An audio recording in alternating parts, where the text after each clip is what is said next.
10 episodes are available to binge watch. Bill Burr, welcome to Good Day New York. How are you? Thank you for having me. Well, the show is so funny. I mean, is it based on your real life, or is it, you know? Yeah, no, it's definitely based on my life, but it's Frank is the character that I play. He's an amalgam of kind of everybody's dad in the writer's room, and he's an old school dad. Like when I was a kid, you were like afraid of your dad.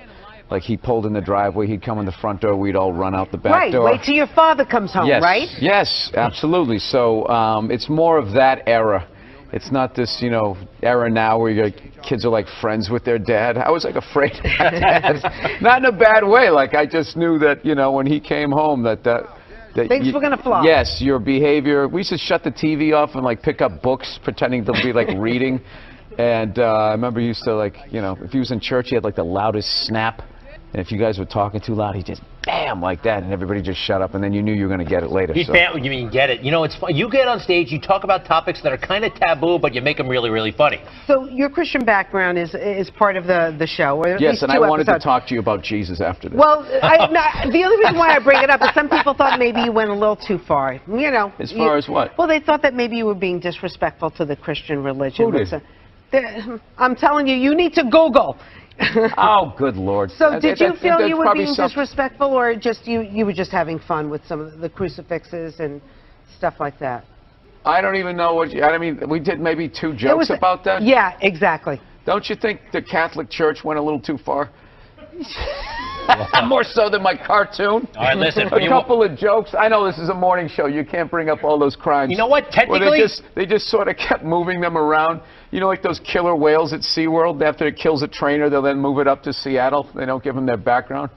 All right, I'm not totally following, but I don't think I want to. You know what I'm talking about? It's a morning show. I understand. I came on. Positive. That kid missed the graduation, and then it was a feel-good story. It was a feel-good, and we want to leave. If you want to feel good about America, you watch the morning shows. You don't watch this, you know.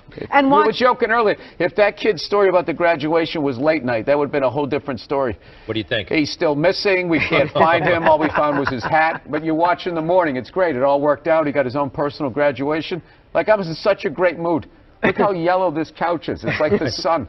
So F is for family. I mean, it's really politically incorrect before politically incorrect was even a term. Yeah, and I think, you know, a lot of that stuff. What you were saying earlier, you talk about taboo subjects. It's like, nothing I really talk about. It's not that people aren't talking about all of this stuff. It's just that it's sort of a way that people talk when they get on a stage or something like that. But it's not like, you know, people they laugh because they're already talking about it, so it's not that big a deal. We all have dark thoughts sometimes, but you go there in public and you do it, even though it's edgy, kind of make it safe in a way. Yeah, well, what's going to happen? I'm just talking. I mean, it's not like I'm not doing anything insane. I will tell you, though, I did stand up here 2 shows last night, and I cannot believe New York crowds now. Why? It is so like, oh. They were doing that during the show? I moved here. I remember when I moved here in '94, it was like, you remember Alphabet City? You were taking your life in your hands, and there was like junkies and stuff like that. So it was just really like a lot harder than to like even like impress people. And now, I mean, I don't know. Again, the good old days. Yeah. Anyway, you know what? They don't even call it Alphabet City anymore. You know that? They call it like the Lower East Side. Things, gentrification, whatever. Was that offensive to illiterate people? Anyway, this town has changed. F is for family. Obviously, Netflix and the people who watch it love your show. Were we able to find a clip that we could clean up? No, we got something. We got something. Found something. Wow. Might be a couple of beeps. Check it out. Is this just the intro song? Oh, not hamburger assistant again. Why can't Mom make dinner? Ask her. She's the one who abandoned her post. Now after doing all the lady work, I gotta leave to go do some man work. And is anybody gonna get me flowers and tell me I'm beautiful? No. No one's out there marching for old Frank Murphy. He just watches the sands of his miserable life gather at his feet while his wife, the modern woman, throws on a pantsuit every morning and just... There's my worker bee. This guy really speaks to me. Good stuff, Bill. It's a little Archie Bunkerish, a little, right? Yes. Yeah, well, I mean, it is that time. And when we did, like, the 70s, we wanted it to look like how I remember the 70s, where Hollywood kind of always makes it look like everybody had a lava lamp and dressed like Ron Burgundy. This is more like the sort of Rust Belt Serpico 70s.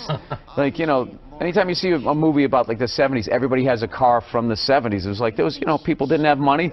They'd have a car from the 60s. So if you look, there's a lot of. That's one of my favorite things to like pick out what car they're gonna have. Like Frank drives like an old like Ford Galaxy-esque type car before Ford comes at us for money. You're right. The movies from the 70s, they overdo it. They all overdo it when they're going retro.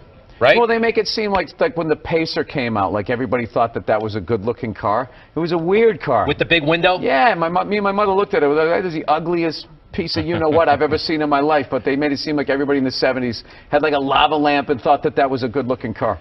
So, Bill, do you Google yourself? Because I was like Googling the show. No, God knows. I was Googling the show. I get trashed enough on Twitter. Do you know when I did the show last night? This is how like the millennials are, right? Somebody, I was wearing this exact same thing. You know, I'm on the road, so I got a nice stain on my shirt.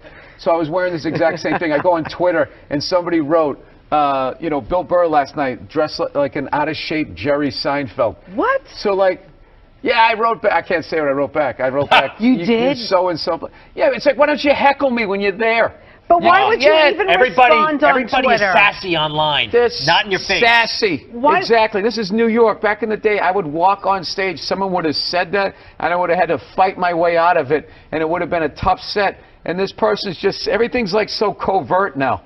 I feel bad because, by the way, you're ripped. Huh? You're in pretty good shape. But why respond to somebody who's being negative to you on Twitter? Because it's fun.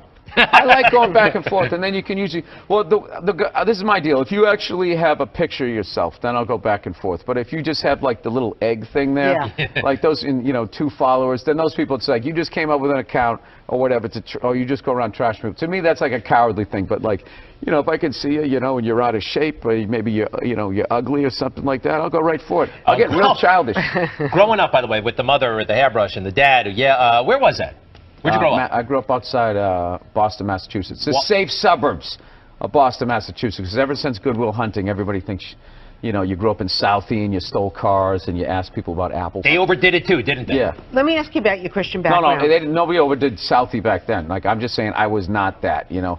I was more of a, you know, cul-de-sac street hockey playing kid. Bill Burr. F like is the for moon. family. There you go. F is for family on Netflix, out right now. He'd be a little more comfortable if he threw some trash around the studio, right? He misses the old New York, and you're not the only one. I want to meet those religious people that got upset. I want to quiz them on their religion. All right, we'll talk about, why did I bring that up? Bill, why did you bring it up? I'm sorry. It's a morning show. This is supposed to be an easy one. You know what happens? 9 o'clock, it all becomes daytime, so you got more license. Bill Burr, thank you. Thank you for having me.